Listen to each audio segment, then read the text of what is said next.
It's my great pleasure to speak with Ian Garner again for the second time on the channel. And today we're going to be looking at the terrifying topic of the indoctrination of Russia's youth. We'll be exploring some of the themes that he's covering in his forthcoming book, Z Generation, Into the Heart of Russia's Fascist Youth. Ian Garner is an historian and expert on Russian war propaganda. He is also a world-leading authority on the myths and propaganda surrounding the Second World War Battle of Stalingrad in the Soviet Union and Russian literature. Ian has been interviewed for the Washington Post, Rolling Stone, New York Times, BBC, Vice News, Mashable, and many other media channels. He is also a prolific commentator on Twitter, so please check out his feed. It's hugely entertaining as well as insightful. Welcome to Silicon Curtain Podcast. If you enjoy the material we create and our fantastic guests, then please do like and subscribe to help more people discover the content that we produce. Let's dive into it, Ian, because this is a truly terrifying theme. What led you to write about this? Because I know your last book was about Stalingrad and the experience of people there, both as a sort of historical and cultural phenomenon. What led you to turn to this subject? Partly self-flagellation, because it is, among all the grim topics that you could have picked to talk about with regards to today's Russia, this is one of the bleakest possible. But I think the bridge from Stalingrad to thinking about youth indoctrination and paramilitary groups and growing sort of fascist and ethno-nationalist urges is this sense of history. And Stalingrad, we think of it as a historical phenomenon, but actually this religion of war, a religion of sacrifice, is something that the Putin government has been increasingly pulling out and amplifying with ample support from the population as well, might we add. And that today's children are going to see, assuming that the state doesn't collapse in some spectacular fashion, but they're going to see this increasingly over the next 5-10 years as they go through junior school, elementary school, and into high school and beyond. This is the environment that they're growing up in. They're going to learn these myths and stories of war. And they're going to be, if the government can do it, trained in an increasingly warlike mindset. And so there is a gap there from past to present that is not as big as one might imagine it to be. So the 90s was a bit of a hiatus, wasn't it? Where I was about to say the Hitler Youth, but I didn't mean that. The communist pioneers and the equivalent of the sort of, a mashup between the Hitler Youth and the Boy Scouts is what Russia had. But, people would strip guns down, they'd go on camps, they'd go on training and that kind of stuff. But it wasn't nearly as militarized as the current youth cults that you've been exploring. So it'd be interesting to learn about the history of youth indoctrination and why the current incarnation is particularly toxic. So, I mean, this is a huge question, but of course, the starting point, I apologize if you're a Russianist or a Russia follower, you'll already know all about the Soviet pioneers, but the Soviets were, of course, very interested in youth indoctrination. And the Soviet pioneers was the place where this began for them, of course, in schools and things like that. But the idea essentially in this sort of totalitarian state was to fill children's lives, children's existence with opportunities to be good communists and chances to learn what it was like to be a good communist. And so millions of Soviet children would have joined the pioneers, which it was a pretty tame organization, to be honest. It wasn't scary in the way that we think of sort of the Stalinist era as this frightening place, but the pioneers was pretty tame. Children would go after school and around school. They would dress up and they would go to summer camps, things like that, learn to sing the songs, learn the stories of their idols, the sort of, the dream children, the perfect children of the Soviet past and present. And all of this ended quite suddenly in 1991. And yet many Russian adults today have quite fond memories of their time in the pioneers. And you can find plenty of movies, music, documentaries, things like that, where there's a real sort of fondness and nostalgia for the pioneers. And so there is this idea of youth groups never really disappeared in the 90s, even though the ability of the state and the interest and willingness of the state to provide that sort of widespread indoctrination generally dissipated throughout the 90s. It sparked up again, however, quite quickly in the early 2000s. And of course, the party that Putin created as a kind of fig leaf for his own power, they really started to reintroduce the idea of organized events with people wearing similar T-shirts, slogans, and a certain element of, call it branding, proto-fascistic branding, but not unlike, party systems that you may have in the West, and the youth groups attached to them. So you could see that starting to re-emerge, couldn't you, in the 90s, but no specific youth movement. They did have the Boy Scouts, and the scouting movement was introduced into Russia. I don't know if the uptake of that was very widespread, really, but there wasn't a direct replacement for the pioneers, was there, for 20 years? No, and so there were two phenomena. There was a pretty, a slightly more worrying phenomena of extreme nationalist, Eurasianist, and ultra-nationalist splinter groups who really kept the pioneer spirit burning, but in a much more militarized fashion. This basically usually slightly scary guys, very macho, very masculine, sort of toxic kind of guys, essentially running camps in the woods for kids, and very poorly attended, not a widespread movement at all. On the other hand, the interest in summer camps continued, and this is important because the Putin government has revived this and sort of appropriated this interest. But these were much more like a sort of American summer camp where kids would go off and spend a week or two somewhere slightly more pleasant than downtown Chelyabinsk or wherever they're from, out in the woods, and sing songs, and pretty relaxed environment, great places to be. I actually worked in some back in the day, and they were lovely and not scary places of indoctrination by any means, just a normal childhood experience.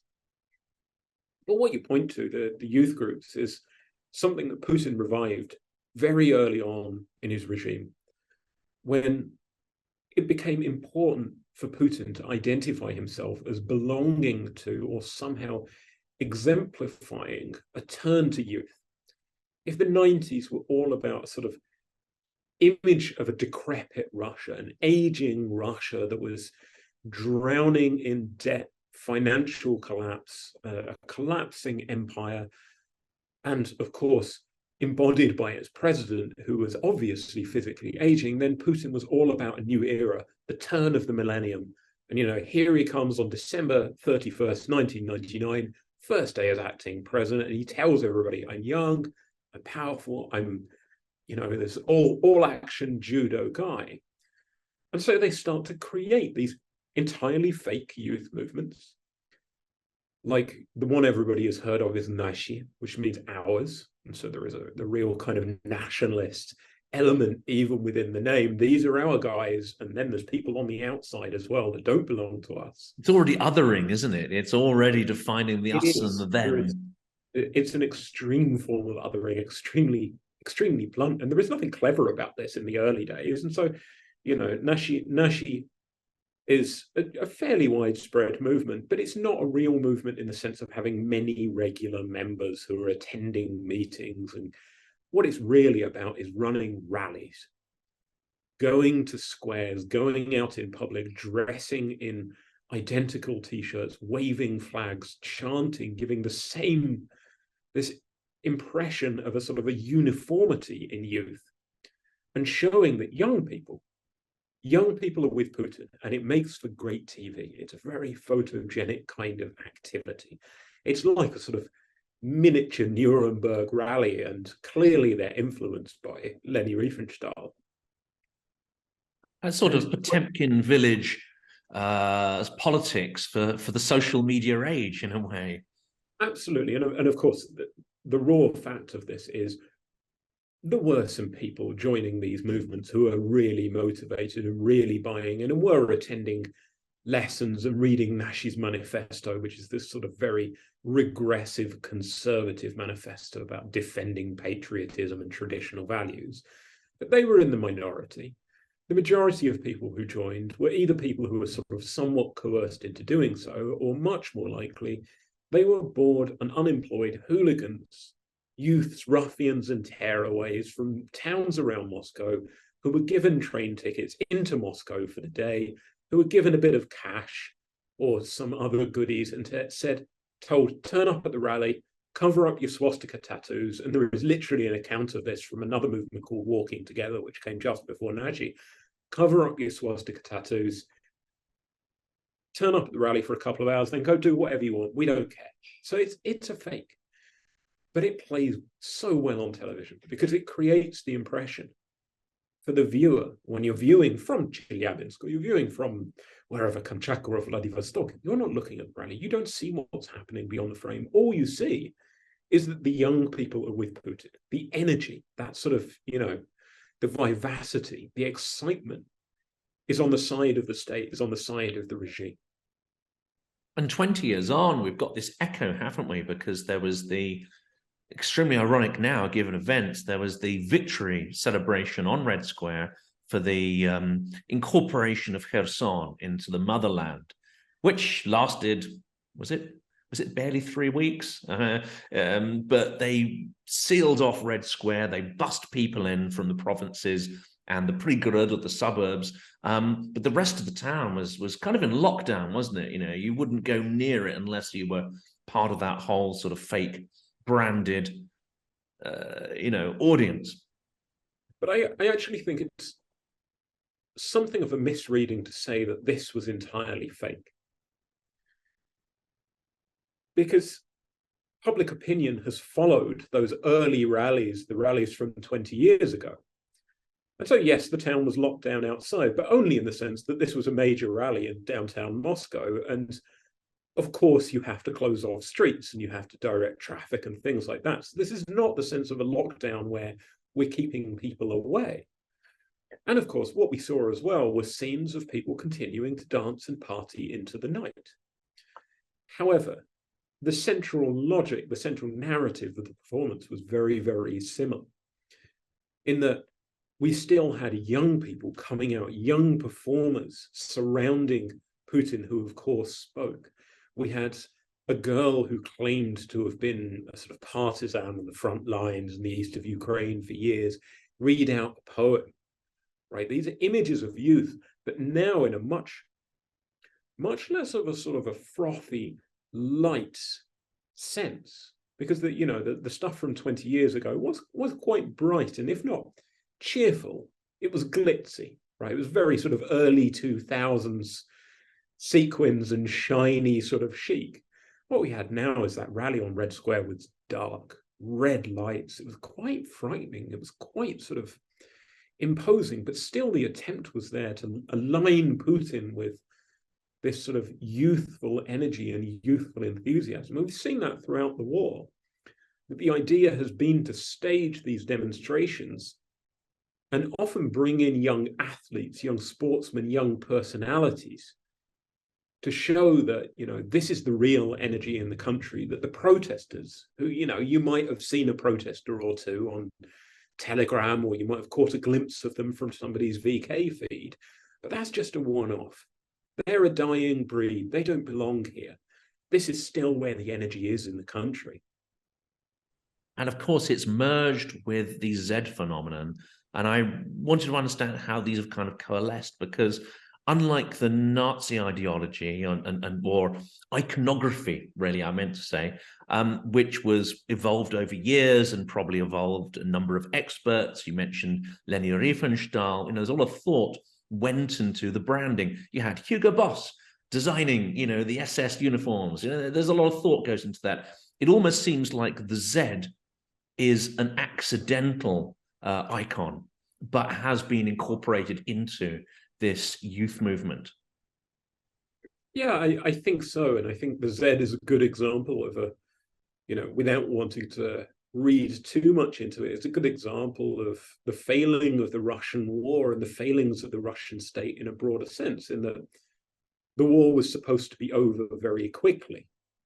Really, it's pretty obvious to me that the war was supposed to end, whether it was take Kiev in 3 days or whether it was a week, we don't know.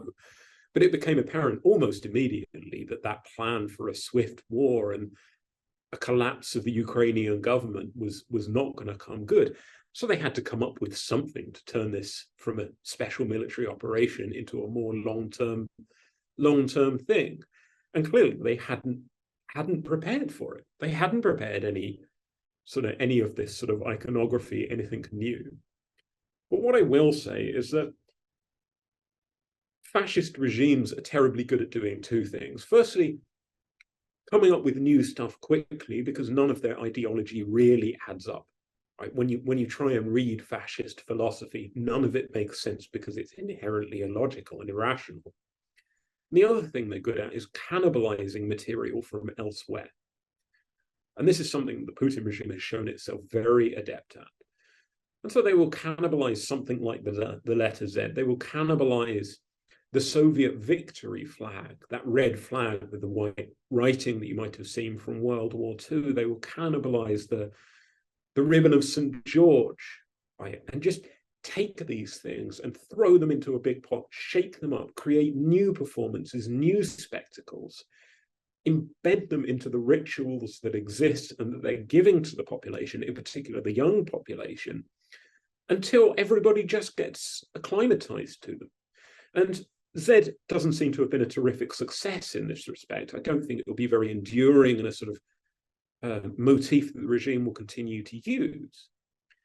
But it is undoubtedly now associated with the war. And in that sense, it's been terrifically effective. If you have a Z on a car, or you show a Z in a window in Russia, there's only one thing that it can possibly mean, right? And they've done that at a great speed, right? Yes, and in future years, it might be associated with wrecked equipment, smashed tanks, vehicles, and so on. But at the moment, it seems still to have some kind of dynamism, at least in Russia. Another aspect of the merging of symbolism is religion as well, isn't it? And I know in your book you are going to cover not only the blending of sort of nationalism and ethno-fascism, but also the co-option of religion into the whole unholy mix. Well, unholy is about the word for it. And one of the interesting things that fascist states always seem to do is to take control of the church and to subjugate the church. And certainly in today's Russia, it's impossible to find a dividing line between the church and the state. And what's really interesting for me here is that the state's central myth is, and this relates back to World War II and back to Stalingrad, is this idea of necessary sacrifice, of martyrdom being something that's an ideal, that really the best way to become the perfect Russian is to sacrifice yourself in battle for the motherland. And we're seeing today that the church, and you can go and find videos of the patriarch and many other priests preaching this from pulpits, is to tell children that if you die, if you sign up and go to the front and die in the fighting, then you will be sanctified, you will become a saint. Right? And what is fascinating is that then if you turn on the propaganda channels, if you go and look at Vladimir Solovyov, who actually said this, there is a fascinating video of him speaking to a sort of a youth conference, very glitzy and all sort of hipster. There were a bunch of YouTube celebrities that came out, or RuTube celebrities that came out and gave little speeches. And then Solovyov was, of course, the main guy. And what did he tell people? Almost exactly the same thing. To die is holy. Go sign up for the war. Dying is great. Dying for the motherland. Who needs apartments? Who needs money and material goods, right? And you might think, well, children don't believe any of this stuff, and teenagers don't believe any of this stuff. And to a certain extent, they won't. And people may not believe it in the literal sense. But we're still, I think, in the early days of this shift towards a very extreme, really extreme form of sort of religious ethno-nationalism and fascism. And the words are still sort of, those words are still sort of swimming around in my mind and thinking which are the most appropriate words to use. And you wonder in 5 or 10 years' time, for somebody who is sort of 6 or 7 hearing that on television, what impact will it have on their psyche? when attending these rallies seems so appealing, it seems so whole, versus, for example, being somebody who is a protester, who might be thrown in jail, who might be labeled as a traitor, being somebody who is queer and therefore non-Russian and not good, somebody who is opposed to the war, and being driven out of the body politic. And of course, the violence obviously has spilled out now, and we'll examine conscription and the implications of that. But Russian, not just youth, but Russian society has been swimming in a sea of violent language, ultra-violent language, really since 2014, hasn't it? When really the ante was upped. And I know Ukrainians were being sort of vilified before that, but it really kicked off in 2014. So we've had an extensive period in the immersion of the language of violence. But most Russians won't have been physically taking part in violence. They'll have been almost cosplaying it through watching it on TV, rehearsing these violent thoughts through Telegram channels and so on. But now we're seeing the actual explosion of violent action. So I think absolutely central to my thinking, this is a vital part of understanding what's happening in Russia today, is twofold. Firstly, that speaking a language of violence, using violent language, leads to violence.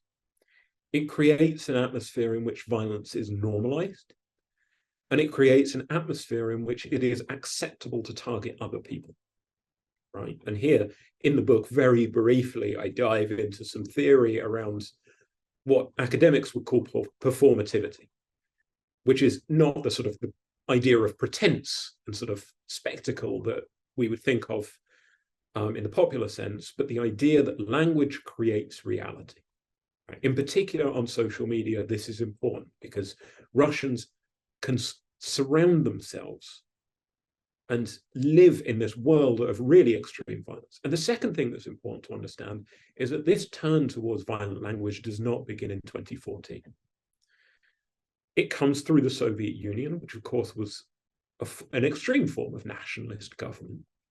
It wasn't really a socialist government. The internationalism and the pacifism in the state, if it ever really existed, only existed extremely briefly.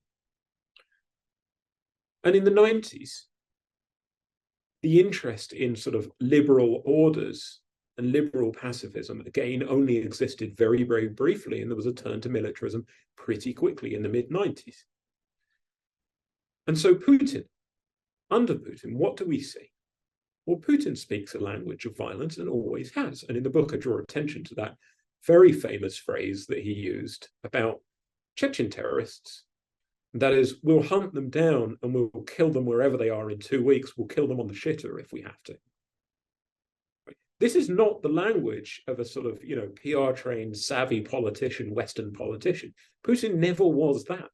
He was always speaking in violent terms, and indeed he launched an extremely violent war in Chechnya just about as soon as he could.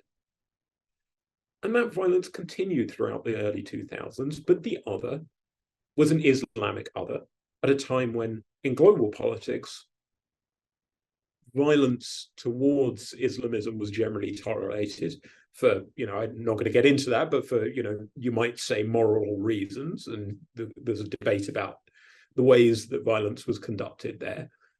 But that meant targeting parts of Russia's population, because Russia has right now it's about 20% of the population is Islamic.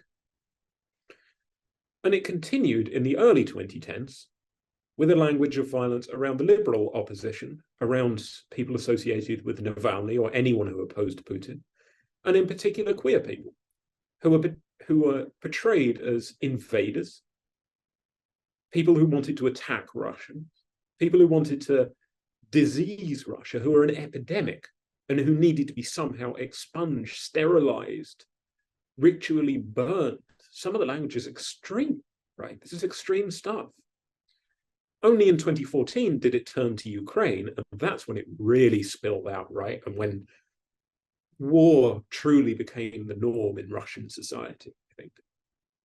And television, I mean, what I'd like to break down is who are we talking about? Who's watching what on what platforms? Because, you know, the cliche I have in my head is it's the older generation consuming television. And of course, there's entertainment formats, the sort of ritual violence, the political discussions have been turned into a sort of entertainment type format. That's where we see Margarita Simonyan, Solovyov, and many of these, and the sort of, you know, really disgusting things that they frequently say. But do the youth, you know, tune into that? I have the impression that that's going to be more about sort of Telegram and other platforms, which perhaps would have, you know, displayed more of an opposition slant, more balanced kind of slant. But since the war, there's been a whole series of sort of Z propagandists and influencers on, say, Instagram who've bought into this whole state narrative of violence, haven't they? Absolutely. And one of the things like in the book was talk to some of the people who are Z influencers. And I chart this sort of explosion of creativity that is on the side of Z, whatever Z might mean on any given day. Folks who are making music videos that are often quite shockingly unpleasant. Young teens who are doing sort of anime style art that is designed to support the war effort and that shows off dying Russian children and glorious Russian troops. I dive into the world of TikTok, where Russians, in particular Russians who've joined some of the state's more militarized youth groups, are engaging with each other and encouraging this language of violence and speaking about Ukrainians in what are quite shockingly racist terms, speaking about them as animals, as diseased, as needing to be expunged. They're egging each other on. And of course, they are throwing, there is just sort of this language, like mix and match language of throwing insults out against Western people, against queer people, against Ukrainians, against anybody who is not Russian, because all of these people, in the language of the state, are equally bad because they threaten Russianness itself by their very existence. There is no difference in this language between being queer, between being Ukrainian, being liberal. They're all somehow innately, inherently wrong. And that's now been enshrined in law. I think it even came in, was it yesterday? The sort of traditional family values has been encodified. I obviously haven't read it, but a law has been introduced that references traditional values and the family in quite extreme terms, I think. So Putin is trying to lay out almost a moral case for what essentially is nothing other than a sort of genocidal point of view.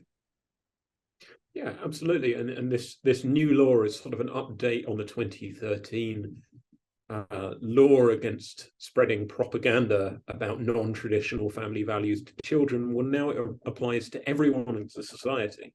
And I'm in contact with a lawyer in Russia, and I apologize if I talk slowly because I need to choose my words carefully because I don't want to give any information about them away, who is quite concerned that the effect of the law is essentially that anybody who accuses you of somehow promoting queer values means that a police investigation against you would result in any context for any reason.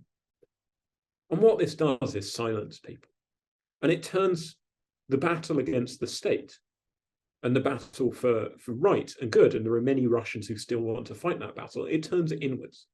And it makes Russians doubt themselves and fear for themselves and wonder how they can talk about the things they need to talk about to get support in a broader, across the broader population, and who they're talking to, what the effect of really any action might be. And before all of these layers of hatred and persecution, it does seem, doesn't it, that behind this all, Putin has a set of ideas, a notion of Ukraine as not being a place, not being a people. Does this date back to maybe the Second World War and perhaps, ideas that somehow Ukrainians collaborated, or some collaborated with the German fascist forces? Is there a kernel of some historical reality that is informing his sort of genocidal hatred? Or is it, do you think, more strategic or impulsive? I think it actually dates back much earlier than the Second World War. Actually, the Second World War perhaps isn't as important, and Bandera isn't as important as you would think. Bandera, in particular, is an easy person to pick on for very good reasons, because he is, to say the least, a sketchy figure. And I shall say no more about it, otherwise everyone will be very mad. But you can go back to a history of Russian colonialism and imperialism that simply views Ukraine as an offshoot, as a little brother of Russia, as something that is inherently Russian rather than inherently independent. And that kind of ignores some fundamentals, doesn't it? That Ukraine predated Russia by many centuries, that a lot of Russian identity, culture, architecture, many of the features that we associate as being intrinsically Russian, almost certainly many of them predated by Ukraine and were imports from that culture. And then even you go to the 19th century, and Russia co-opts many sort of literary and cultural figures, especially Gogol. If Pushkin was the brain of Russian literature, or the mouth, and Dostoevsky the brain, well, Gogol is the soul, and has that sort of extraordinary Ukrainian sort of humor, but also ability to look at Russian society from the outside and come up with an extremely, if people haven't read Dead Souls, it's a sort of visceral attack on Russian, the Russian state and corruption. But Russia has this way of co-opting, and I think is that partly also what's driving it, is a kind of a jealousy, a realization that they share a culture, but not wanting to share it, wanting to co-opt and own it. I think it's the logic of colonialism. It's the logic of empire. And empires always work. The imperial center is a place that people want to come to. It's a place that offers opportunity. But it's a place that other cultures, minority cultures, have to bend themselves around and form themselves around, deform themselves to join in with, to succeed in. And Gogol's a particularly good example. And I don't want to speak on it too much because I'm really not the expert on Gogol. But he does have this sort of confusing, fragmented, split identity as partly Ukrainian, partly Russian, neither and both. Right, let alone the sort of the Polish influences as well. And I really don't know anything about that. And throughout the history of Russian culture, and particularly the imperial era, anything could be taken and reincorporated, readopted, remade to be the thing that it needed to be. And that's what the Soviets did in the 1920s and 1930s, in particular towards the end of the 1930s, when they started just running willy-nilly through classical culture, world culture, and imperial culture, anything you wanted. You could quote Shakespeare if you did it in such a way that proved that Shakespeare was somehow a good communist. Whatever that might mean, whichever day of the week that it was, that could fluctuate. And so that's what we see today. We see this sort of consumption, borrowing of ideas, reforming of history and the past. And when we try to sort of chase Russia's tail and say, well, this isn't the reality, this isn't what really happened, here's the actual truth, you're talking about something completely different. We can never catch them. It's like grabbing at thin air, because this is a sort of mythical function of history, where history functions as a series of illusions and illustrative lessons at this sort of Aesopian level, rather than a level of reality. And that's why it can be so frustrating watching and reading Russian propaganda today, because you hear, there's going to be a nuclear war, they'll all kick the bucket and we'll all go to heaven, like Simonyan said a few months ago. And of course, we're thinking, well, that's a dumb thing to say. That doesn't make any sense because we're all going to die. But if you're thinking in these mythical terms, if you're thinking in these quasi-religious terms, it does make sense. because anything can make sense.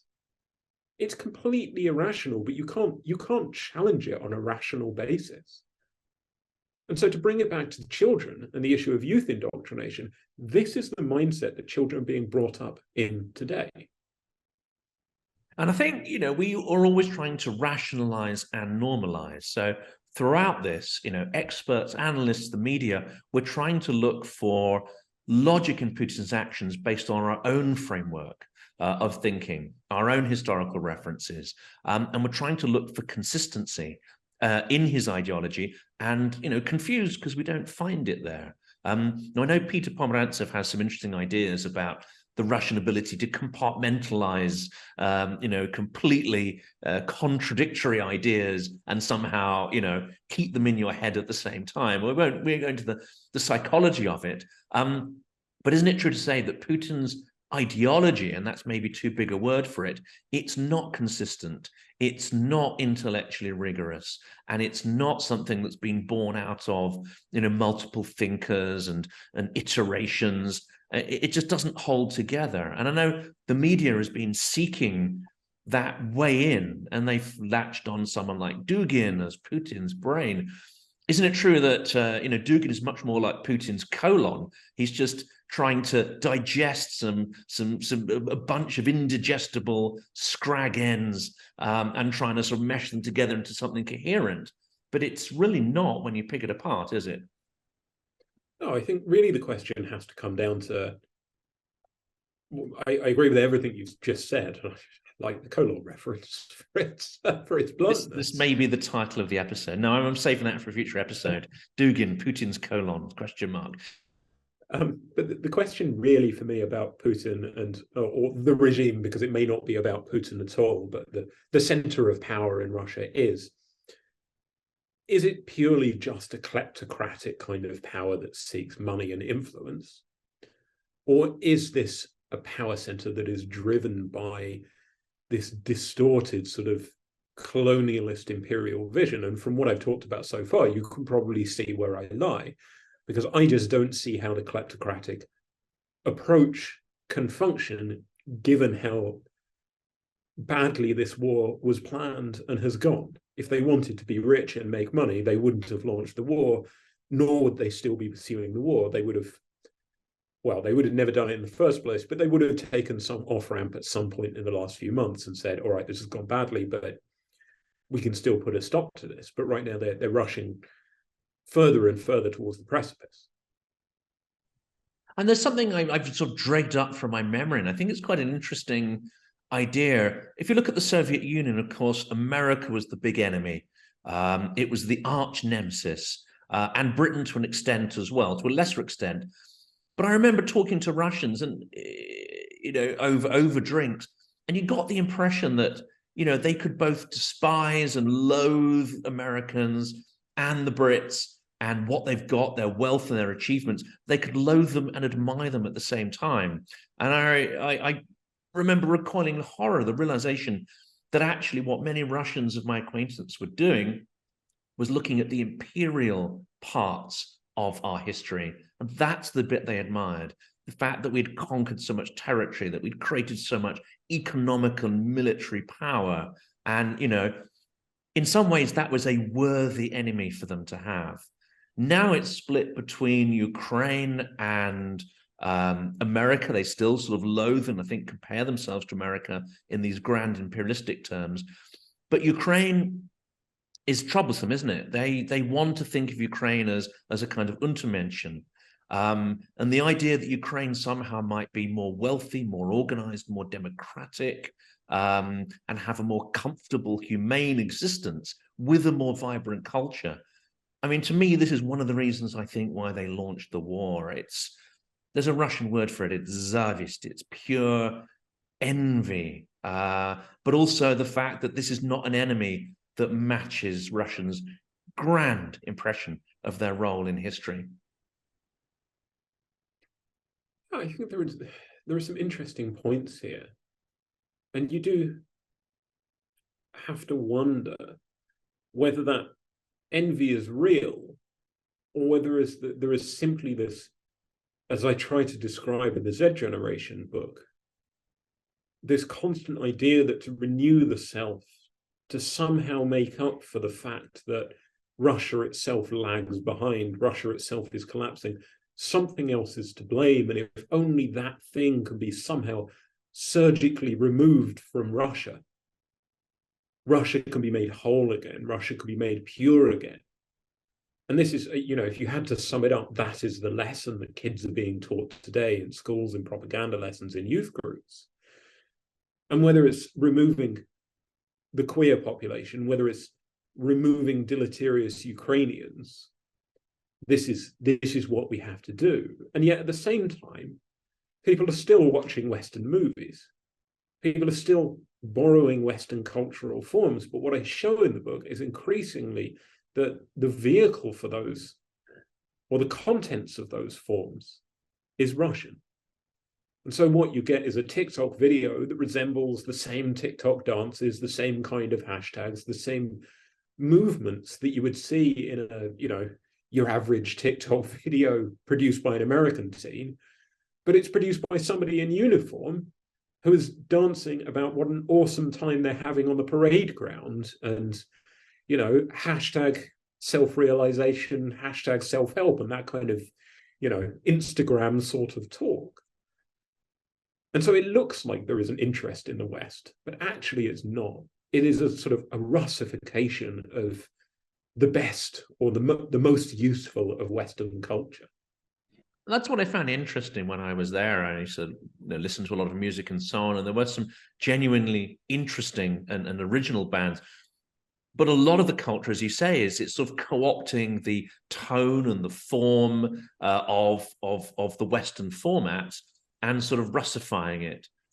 And it's fairly innocuous when it's sort of pop culture and consumerism, but when it takes that sort of normal culture and weaponizes it, that's when it becomes quite sinister. And is this an organic effort, or is this very much an engineered process? Both. Genuinely both. I think lots of people would look at this and say, well, this must all come from the state. And the state is certainly pushing and prodding and giving momentum in the right places. But as we know, the state is quite incompetent, quite inept, and quite unable to do things in the grand scale that it would like to do things. We see that at the front, we see that in the propaganda, we see that in the economy. And there is a genuine, widespread social media movement in which young Russians are recreating themselves in these ways, using this language of violence, this language of hatred, that yes, they borrow it from the government. It sort of slowly drips through from the television, from family members, from large government-sponsored VK groups into their world. And of course, it comes from schools as well, where they're all now doing these mandatory patriotism lessons every Monday. But it ends up being incorporated into the ways that they talk about the world. And that creates this sort of self-perpetuating momentum. And is there a fundamental understanding? Because I think, this is something that is not articulated, or people don't have to articulate it. In Russia, they just understand the rules. They understand how things work without it having to be written down or spelled out. And all this activity, the sort of government supporting, Z supporting, whether it's organic or not, underlying it, there's a fundamental understanding that, well, either you're with this movement or you adopt another format for your communication. And that isn't just about being, let's say, an oppositionist like you would be in the West. You can still be a member of society, a member of the state. You can still own your house, your car, your girlfriend, whatever, your boyfriend. It really doesn't matter. Your political view doesn't change your status in life vis-a-vis the state. Isn't there a fundamental understanding at every level of Russian society, however, that is, if you don't adopt the norm, if you become the other, you are outside, you're beyond the pale, and you're excluded from all of economic and civilized life? I think this has been increasingly true over the last 10 years, since Putin's re-election as president, since what we call the patriotic shift.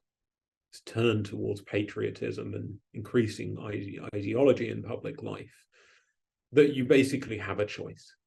You can be Russian, and it is very clear what to be Russian, to be a good Russian means. And that means reinventing yourself. It means presenting yourself in a particular way. It means speaking the language of the state publicly. Or you can be something else. And you can be on the outside. So again, going back to the beginning of our discussion, that word nashi, ours, the name of the youth group. Now you are either nashi, and you're part of Nasha Russia, or you are something else. And if you're something else, then you must be, by default, the logic goes, you must be with the Ukrainians, you must be with the liberals, you must be with the queers, you must be with the Americans, this amorphous group of opponents. And that gets to the heart, doesn't it, of that impression of Ukrainians, because many Russians, I think, genuinely believe, I think Putin genuinely believes this, that Ukrainians are just Russians that have gone bad, Russians that have become vashi, they've become vassals of America, American culture, American power, that they've somehow been spoilt. And, you know, we've tried to change them, we've tried to bring them back into our brotherhood, but they're now beyond the pale. And the only thing you can do with them is annihilate them, essentially. I mean, that's the logic of the nashi and the vashi, you know, ours and yours. Yeah, you're absolutely right. And this is why the language of disease and vermin and the idea of an epidemic is so important. And that is language that Putin, as again I allude to in the book, has been using for a long, long time about Russia's post-Soviet experiences. That famous speech that he made in 2005 about the end of the USSR as the greatest geopolitical catastrophe of the era, that is very selectively quoted. Because what he also says is that the epidemic of the 1990s was something we had to live through to give us spiritual energy in the present. We had to undergo the sacrifice. We had to experience the martyrdom. And that's why today, in this, you know, if you read the logic in the most literal sense, we don't want to kill our younger brothers. We don't want to expunge their Ukrainianness necessarily, but it is an epidemic, it is a disease, an infection, and if we therefore expel it by force, destroy it, somehow society will be charged with spiritual energy again. And once more, we come back to the fact that this fascistic ideology is just wild. It doesn't make any sense. And this is why you have to interpret it in these mythical terms, in these terms that are beyond sort of enlightenment and logic readings of reality, because if you try and do so, you can never understand people's thought processes. And until conscription, people of all age groups, especially young professionals, they were able to either ignore it and carry on with their lives or even dabble with it, you know, cosplay the fascism, consume it through TV, and literally, you know, just put on a costume and pretend until conscription. And that's when things got real. And I think a lot of people didn't make the decision to leave out of any kind of moral standing, but purely to save their skins and those of their family, which is perfectly understandable. Do you think for some of those people, however, they still have the cosplay idea? You know, you can still be Russian, you can still partake of this deformed ideology, and nonetheless not commit yourself to dying for it? I think so. We haven't seen a widespread sort of movement of repentant Russians abroad, and I'm not somebody who is sort of hardline asking why aren't millions of Russians who live abroad protesting around the world. I think there are many good reasons why they're not, including the fact that lots of Russians who live abroad have sort of washed themselves clean of Russia long ago. But those Russians who are living in Armenia and Kazakhstan right now, are they going to be sharing patriotic Russian imagery the next time that Russia plays in the World Cup? Probably. Are they going to partake in Victory Day rituals online or in person? Probably. Right? Are they going to see their friends share this more extreme material? Most certainly, right?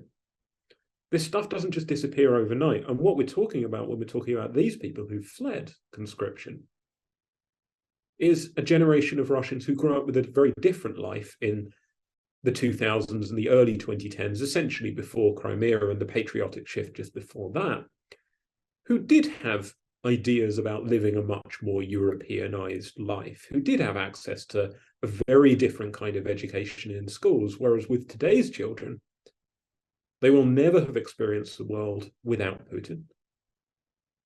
They will have no idea of education that is a liberal education in any sense of the word.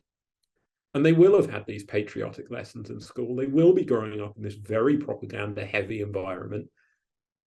And they will be growing up in an environment that is increasingly isolated from the West because the government is doing its best to create what I heard somebody recently describe very wonderfully as a splinter net. Its own reality, something that's entirely separate. And indeed, the name of your podcast or your YouTube channel is about right. So Adam Curtis style alternative, not even alternative reality, an entirely consistent reality that almost doesn't border with the reality that we live in. And that's especially worrying for the youth, isn't it? I mean, let's turn it back in the last few minutes to the youth, because if you inculcate people with these ideas and values, if from their earliest years they are watching military demonstrations in kindergarten, if they're watching both fake violence on TV, staged violence, but also real violence, it gives you this sense almost of an Orwellian society permanently at war, completely immersed in the language of violence, whether it's faked or real.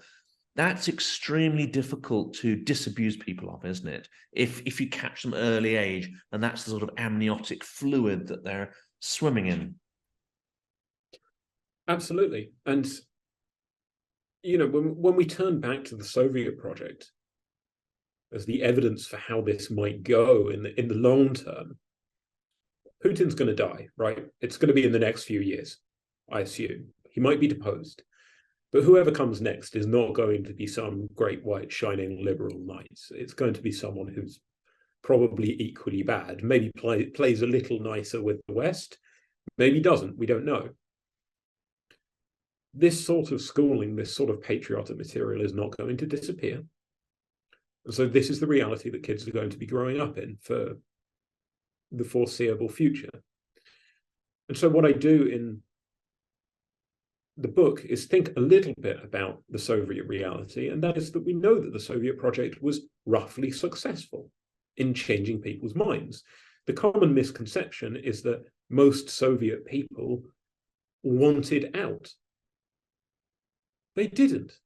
We know that's true. Historians have known it for a long time. Most Soviet people were fully conversant in the language of Sovietism. They were relatively happy living in the Soviet Union, but they dabbled in the Western market economy, in black market economies, because that's what they needed to fulfill some basic human needs. But that doesn't mean just because they wanted to buy American blue jeans that they wanted to become Americans. And this is what the Putin regime has always understood. And this is what we see today. We see a Russia where people are happy being Putinists, in spite of the fact that those opportunities to actually leave and become very different were on offer. For a good decade or so, 10, 12 years, wealth was increasing very rapidly, and we did not see a mass emigration of Russians who were desperate to live a very different life. They took part in the rituals of the state. They watched the state's movies. They went to Victory Day parades. Victory Day parades became a thing, quite openly, right? And now we're upping the level of intensity with childhood indoctrination to an unforeseen degree, and a degree that I would suggest we didn't even really see in the Soviet Union, even under Stalin, because of the nature of the surveillance society and technology that we see today. And in the final chapter of the book, I talked to a whole bunch of people who are experts about radicalization and some leading political figures. and ask, what can we do? And the answer is that we have to do something. We have to treat this as part of the war. That doesn't mean making a military effort to somehow sort of conduct psyops, but it does mean pumping Russia full of propaganda, full of opportunities to see a world outside of being Russian, to see a language that provides alternative realities, that says that you can be Russian and you can be good. You can be Russian and Orthodox Christian, but that doesn't mean sacrificing yourself and murdering Ukrainians at the front. It can mean, here's a verse from the Bible that says, love thy neighbor, right? To put it in a really crude fashion. So go and do that. Go and work in your community. Go and help old people instead. It's all plausible. It's stuff we can do, and it's going to be cheap for us to do it as well. I mean, to an extent, is this Russia's ISIS moment? You're looking at a mass radicalization of a population, but you know, in the book, you're contemplating that at some point, someone's going to have to deal with this problem, and you're going to have to de-radicalize that generation. And you know, that sounds like an intense piece of work. Speaking to propagandists or people who are immersed in you know, various campaigns and technologies to counter propaganda, almost all of them say that countering propaganda with more propaganda doesn't work. Somehow you have to give them a positive template to follow. And I think you've mentioned that there, whether it be culture, literature, architecture, you have to give them a positive to replace the deep negativity of the cult that they have become a part of. Absolutely. This is the key to it. Two things. Firstly, you can't just tell them they're wrong.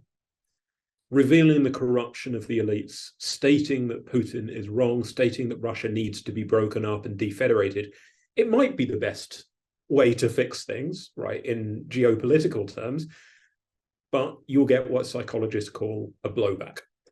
And that means people will actually retreat further into their imagined worlds and into their cult. And we are talking about a cult-like mentality. So there's no good telling people that they're wrong. The other thing is that we have to construct these positive pathways, right? We have to, and you know, it's easy for us to do this. We have access to vast amounts of data, vast amounts of material. And we have to find ways of saying, well, you can still be this central part of your identity. You can still be Russian. It's okay to be Russian. And I know this is frustrating. If you're if you're Ukrainian and you're listening to this, you're probably tearing your hair out and thinking, what are you saying? I hate the Russians. And I get that. But this is about winning the war and not winning battles. And this is a war that, you know, this generation, if we don't de-radicalize them and show them that there can be a pluralism in identity, yes, the war in Ukraine will end at some point. But what about the next war? Whether it's Ukraine again, whether it's a civil war within Russia, whether it's a genocide in Russia against, for example, queer people, which is not unthinkable. The idea of relatively large-scale targeting or incarceration of queer people in Russia, right? It's not unthinkable. It could be a war against the Baltic states. It could be a war in parts of Central Asia. Who knows? It could come anywhere. But if we don't take it seriously now, then it's just going to cost us more, and it's going to cost human lives in the future. So we can do it now, and it can be done. It's not easy, but it can be done. And in some ways, the history of Russia is an empire in search of an idea, or power in search of an idea, whether it's Tsarism, communism, and now ethno-nationalism. It's difficult to know where it will go, but underlining it is this desire to consume territory, hold together a massive and fragile territory, which Russia is, of multiple nationalities. As you say, if that is going to survive as an entity, it will always look around and struggle to find an other which helps it to define itself and hold itself together against, well, the forces of collapse, basically. Absolutely. Oops. I know, Ian, we're out of time. Could you tell everybody about your book, when it's coming out, when they can buy it? I know it's available for pre-order, but I'd love to put some links into the description of this video. It sounds like an incredibly important work to help not only understand what's happening now, but try and find a way forward to get out of this mess. Wonderful. So the book is Z Generation, Into the Heart of Putin or Russia's Fascist Youth. The publisher is Hearst in London, and you can order it from Amazon already. There are a couple of other bookstores. I believe Waterstones has a pre-order link. And if you're in Europe or worldwide, there are various booksellers. Maybe we can drop a couple in the video description so that people can find it easily.